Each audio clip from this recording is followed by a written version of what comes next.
What is going on, everyone, and welcome back to the Sports Talk on Tap podcast. We're here. You can find daily videos Monday through Friday, mainly covering the NFL, but we also cover NBA. Did a little preview of our Western Conference yesterday, so if you haven't already, make sure to go check that out.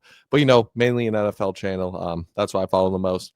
Where I have my most knowledge in, or I like to think so. And obviously, with Week 2 getting underway yesterday, we did a preview of the matchup, who I thought would win, our AI model. And it was, a mixed review because it was good. We both predicted the game right, chance closer to winning my money in my pool league with the Packers beating the Commanders 27-18, but also not the best because as a Vikings fan, this is only reaffirming how scary the Green Bay Packers are and how dominant they've really looked through 2 weeks where one, they take out the 15-win number one seed last season that still has high expectations.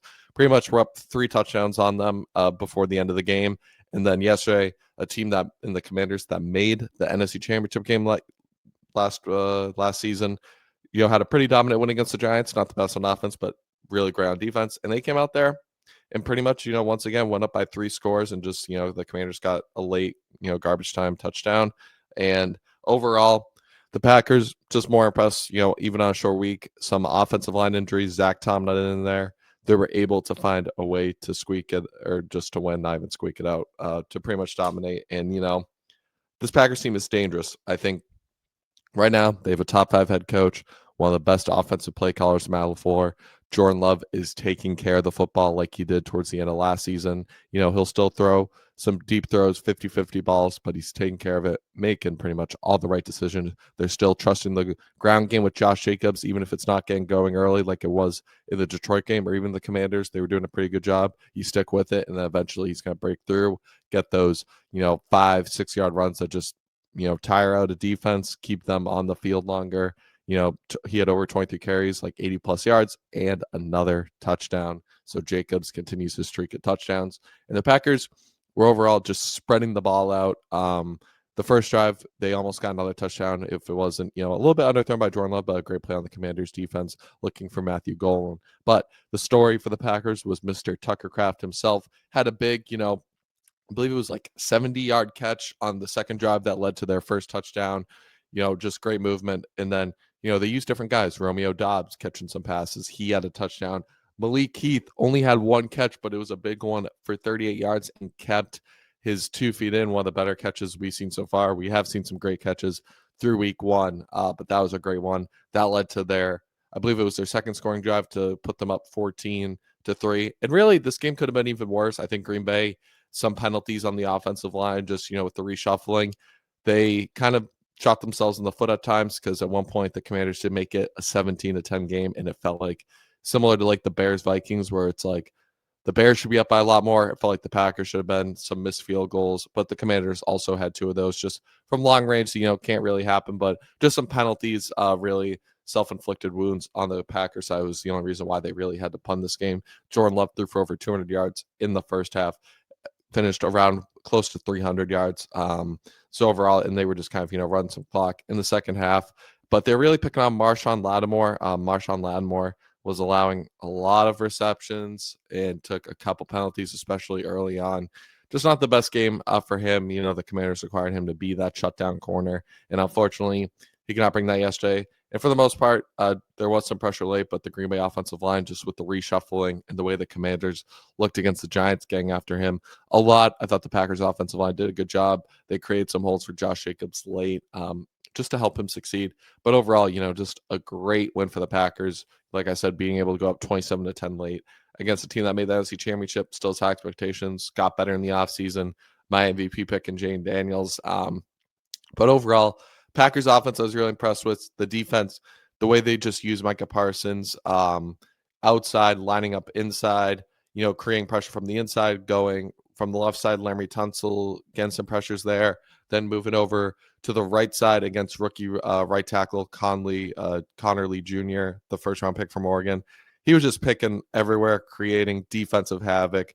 And then Keyshawn Nixon, my man, he had like 5-6 pass breakups alone, passes defended this game. I'm excited to see what his number is. He was shutting down whatever was coming his way.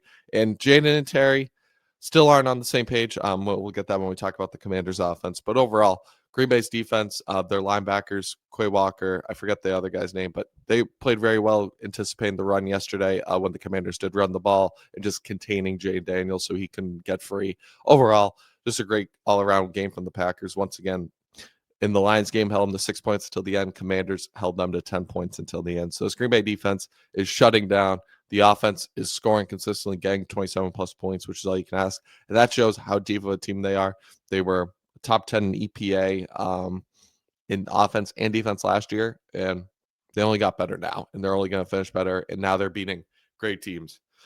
Oh, sorry. I feel like I was about to sneeze, but as a Vikings fan, I can't reiterate. I mean, I'm excited to see how we match up against them just because they're so good of a team. But, I think this is the NFC North favorite. I think they've got the most talent. Jordan Love is reaching his peak right now, year 3 at like age 27. He is balling. And, as long as they stay healthy, which I hope they will. Unfortunately, I saw Jane Reed get injured yesterday in what would have been another touchdown if it wasn't for a holding penalty on a dime from Jordan Love. He went down. So, injuries, can be a problem, but Green Bay, once they get this offensive line back, they have now a mini bye week and this Thursday night game out of the way. I'll be excited to see, obviously, how they do in week 3. Just a complete team right now, a really motivated team since getting Micah Parsons because they heard the noise in the offseason, that they can't be, that they're a good team, but not an elite team. They're looking like an elite team so far. But with that being said, we also have the Washington Commanders. And for me, I was just disappointed in a couple things. I think Cliff Kingsbury did not run the ball, just given how Krosky Merritt ran in week 1, only giving him 4 touches for 17 yards in week 2. It's kind of unacceptable. I feel like they should have ran the ball more. Dropping back 42 times with Jane Daniels is not ideal. And it was probably more, he just had some runs there that he had to get out. So overall, just not very a balanced attack, which the Commanders thrived on. And I know they lost to Austin Eckler, unfortunately, at some point, what looks to be a torn Achilles. But still, just not a very good balanced attack, which is what you need, because when you become predictable, get yourselves in these constant 3rd and longs, and Jane Daniels just having to run for his life out there against Micah Parsons and the Green Bay front 7 with Sean Gary. They got some athletic dudes, and he cannot get free, like he could against some other teams, because they know he's going to look to scramble, take off. And him and Terry, at least early on too, we're not on the same page again. He did end up finishing with like 5-6 catches, but it just doesn't look right. That fit, still take some time, and Terry missed a bunch of training camp, so I did expect that. Debo, had a nice return, played pretty well, and did have a touchdown catch at the end. Zach Ertz is always a reliable security blanket for him, had like 64 yards and also the other touchdown. But yeah, they need to get this running attack going. I think reemphasize that with whoever it may be. They did trade away Brian Robinson, but Krosky Merritt looked great in week 1. He needs to be part of this, especially if Eckler's out. Just give him more reps and just, find a way to create a more balanced attack. And then the Commanders, just him and Terry got on the same page, hopefully, with this mini bye week, playing on Thursday night. They can't get that out of the way because, they beat the Giants. The offense didn't look great. Offense certainly did not look great yesterday. And I believe they missed out some opportunities. Debo's great return to the 50 or past the 50. They get no points. And I guess it was a missed field goal, but they barely moved the ball. It was still like a 54-yarder or something. So overall, I think Commanders just got to go back to the drawing board on offense. The defense, Lattimore got picked on.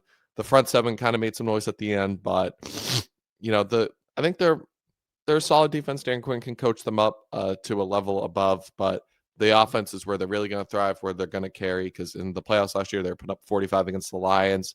And, the defense did its job at some points, but, creating turnovers, that's how they're going to thrive. Turnovers and just, scoring a lot of points and capitalizing on those. They could not do that yesterday. Forced no turnovers. Green Bay played clean offense. It kind of dominated the game. But overall, I think it's just a credit to how good the Packers are and where they are in the NFC right now. I think it's them and the Eagles, fighting for that number 1 spot because, man, they look amazing. I can't reemphasize that enough. But Green Bay is always going to be good. Coach LaFleur, one of the best coaches and offensive minds in the league right now. But with that being said, I'm once again thankful I got that game right. The AI model also predicted it. But we'll take a look at some college football because, we got a big slate ahead of us tomorrow, starting tonight with Indiana State versus Indiana. I'm going to go with Indiana in this one. Not really a hot take. I think Indiana, made the CFP last year. Still look like they have a good team with Melendez at quarterback. Should be a good one. Clemson versus Georgia Tech. Boy, Clemson had a scare versus Troy.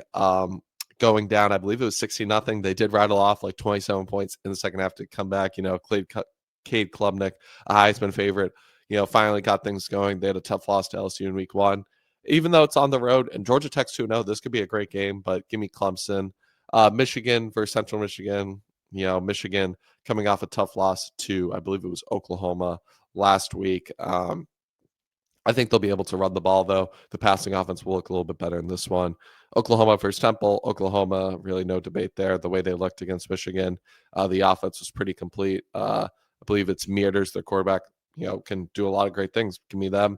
Alabama, Kalen DeBoer, heard the noise of him getting fired, and even though they played a crap team, I forget whatever it was, that offense, came out slinging. Ty Simpson, they were pretty much done after the first quarter. They wound up winning like 70+0. They're at home again against Wisconsin, which should be a closer one, but I still like Alabama. Oregon versus Northwestern. Oregon, Daniel Moore looking like a beast so far. Give me Oregon. I like Oregon. Fish is the number 1 overall seed last year before losing to the eventual champs, Ohio State. Auburn, their former QB went to Oklahoma, Jackson Arnold. The way he can use his legs is very impressive, and passing. I saw that game against Baylor. They did, they won last week. They did, though, struggle to move the ball a little bit. At points, it felt like they were getting frustrated from when I tuned in, but they still scored a good amount of points. I like them, obviously, over South Alabama, especially at home. Louisiana versus Missouri. I haven't really been following Missouri that much this year. I did love them last year, just with Brady Cook, Luther Burton. They were scoring a lot of points, but they seem to be doing the same thing, and I'm not really scared for them against Louisiana. Georgia versus Tennessee. This is probably people's most tuned in, anticipated game. Tennessee's quarterback has been balling. They're probably thankful, honestly, the way Nico Imalavoa, however you pronounce his last name, is playing. That he left, because their new quarterback from UCLA has been doing great. But Georgia also looks very dominant. I like Georgia in the slight road upset here. I just don't trust Tennessee's defense in this one. I think Gunnar Stockton, this offense, will do enough to win. Penn State, Villanova. Penn State, really nothing to talk about. Texas Tech over Oregon. I like that one as well. Iowa State coming off a thriller win over Iowa at home. Obviously like them with Rocco Beck as their QB. UTEP versus Texas. Texas, I wonder if I think they moved down even some more than last week, or stayed the same. They, for a first quarter, I believe scored no points against it was like San Jose State, but then Arch Manning rattled off like 4 touchdown passes in like 5 minutes and really blew that game open. So hopefully he can build off that for his Heisman candidacy. South Florida versus Miami. This is going to be a great one. Obviously, Carson Beck and this Hurricanes team is rolling. But South Florida, what they did last week, beating Florida, first week beating Boise State, they made some statement wins here. So I think this could be a great game. But I like Miami. I trust their offense more than Florida's to get things done. Ohio versus Ohio State. Ohio State. Ole Miss. Ole Miss is one of my favorite teams. Just Lane Kiffin last year when they Jackson Dart, Trey Harris. Their new QB Simmons is very good. I think he'll be healthy in this one. And they just got playmakers in that defense. They got their revenge beating Kentucky last week on the road for their loss last year. Illinois versus Western Michigan. Illinois. Texas A&M versus Notre Dame. This is going to be a great one. But I like Notre Dame. I think at home, coming off that tough week 1 loss to Miami, but they battled back. I think, they got resiliency. I think they'll be ready to go in this one. Florida versus LSU. Florida, obviously was top 15 last week. Had a loss on game-winning field goal to USF. And overall, LSU did not look the best last week. Had a kind of a dogfight against Louisiana Tech. I think this offense will get going, though, with Garrett Nussmeier in Florida. If there's to make a statement in a makeup, for a makeup loss, it'd be this week. But I don't know. I don't know if I can trust them. Just a really, poor offensive performance last week. South Carolina versus Vanderbilt. I'm taking LaSellers in South Carolina all day. And then Utah versus Wyoming to close out, the top 25 weekend slate. Obviously going to go Utah. Utah, has a tendency to dominate, the Mountain West teams. So give me Utah in that matchup. But with that being said, college football, one of the best times. Get to see my Gophers, who shout the Gophers, won like 68 to nothing last week. Chair dominant. Excited to see them go up against Cal in their matchup. But with that being said, we'll take one last look at the NFL slate as well, and just kind of who I think is going to win game by game. So first off, I had the Commanders, I keep saying that. I had the Packers over the Commanders. See, I can't change it. So I was right, 1-for-1. Good start. I trust Baltimore to bounce back over Cleveland in the division matchup, but it will be interesting to see how their front seven Cleveland can do to contain Baltimore's rushing attack. Jacksonville or Cincinnati, I think, is going to be one of the great games, just how Jacksonville looked with the revised offense. But I like the better QB in Joe Burrow in this one. Dallas over New York. I just trust Dak and CD to get back on. CD not to have 4 drops again. I think this offense with Brian Schottenheimer is going to be electric, and I think the defense will do enough to contain Russ and the Giants. Chicago versus Detroit. I think a must-win for 2 NFC North teams. Chicago just blew it last week against the Vikings. Detroit got dominated. They have something to prove. Ben Johnson returned to Detroit. I think it'll be a great one, but I like Detroit. I trust their talent more. New England versus Miami. I'm giving New England this one. I just think, Miami, it's too chaotic right now, even though they're back home holding a players-only meeting, which can either be a good thing or a bad thing, but after week 1 is a little bit concerning. I trust the Patriots culture. I think they'll get back to running the ball with Travion Henderson or Ramondre Stevenson, and trust Drake May to do more play action. The Saints and 49ers, this is really a toss-up for me. I just trust the coaching of Kyle Shanahan with Mac Jones, McCaffrey, Ricky Pearsall to barely get it done, squeak out like a 1-2 point win, like game-winning field goal type win over the Saints. Might be a hot take. I do like Spencer Rattler. I think Raheed Shaheed, Chris Olave, they can put up some points. I think it's like a 19-17, just ugly win for the 49ers. Bills versus the Jets. I'm intrigued to see this Jets rushing attack with Breece Hall and Justin Fields, given how much Baltimore had success against Buffalo. I think it'd be closer than people think, like an underrated shootout, but I'm obviously going with Josh Allen in the Bills in this one. Seattle versus Pittsburgh. Pittsburgh's at home. I think they got the better offense from what I saw. I think the defense is due for a bounce back. I do think it'll be super close, like 27 or like 21-20. But Jets, I just trust what I saw more from them. So give me the New York Jets the Pittsburgh Steelers. I trust the Pittsburgh Steelers from what I saw against them, or what I saw from them against the New York Jets. Sorry, Friday, already out of it. But that should be a great one, just given how Seattle's defense looked amazing against San Fran last week.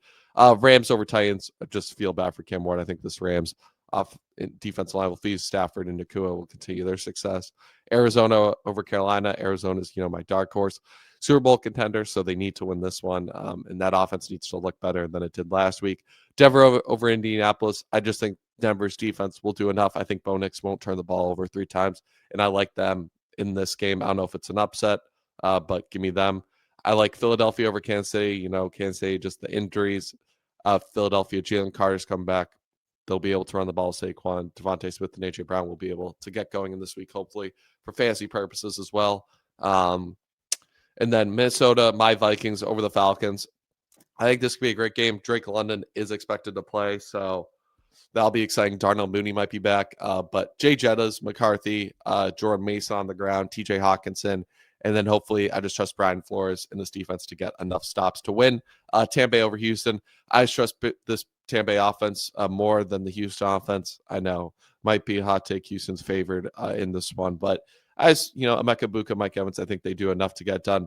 And then I have the Chargers squeaking one out over the Raiders. I mean, just what I saw from Herbert, his mobility last week was amazing. So, it was great. Quinn Johnson looked like he was taking a year 3 lead, Lad McConkey, Keenan Allen back, and then that defense, flying all over the place. But, shout out the Raiders. They did pretty good last week. Geno can sling it. I think GNT will have a better week than last week, but overall should be a great slate of games. Let me know in the comments, will you agree, disagree with my picks? Because I'm always, excited to debate you guys in the comments.